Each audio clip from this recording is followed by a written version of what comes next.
Ang Bienvenido Bohol ay isang baybaying bayan na itinatag noong 1981 na dating bahagi ng Calibon at Trinidad. Ang pangalan nitong Bienvenido na nangangahulugang magkakaisang kabutihan ay sumasalamin sa pagkakaisa ng mga mamamayan.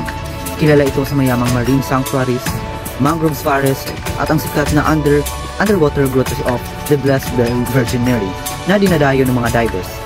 Bilang isang lumaking ecotourism destination, patuloy nitong pinagmamalaki ang likas na ganda ng dagat. Kaya ngayon, samahan niyo akong puntahan sa isang magandang lugar na dinadayo dito sa Bienvenido, ang Dive Camp.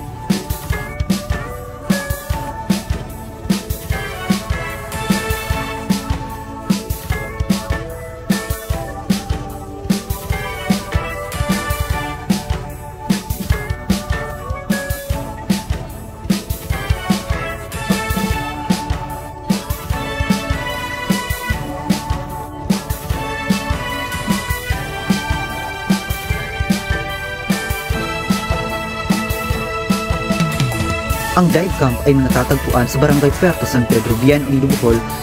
Ito ay kilala sa mga kamanghamanghang tanawin ng paglubog ng araw at nag-aalok ng sa umaga. Naging buhay na buhay ang dive camp habang ang araw ay unti-unting sumisikat at nagbibigay ng gintong liwanag sa dagat.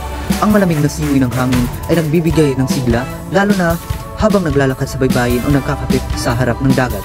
Mula sa malayo, makikita ang mga bangkang dahan-dahang pumapalaot, dala ang pangakong bagong pakikipagsapalaran sa ilalim ng tubig.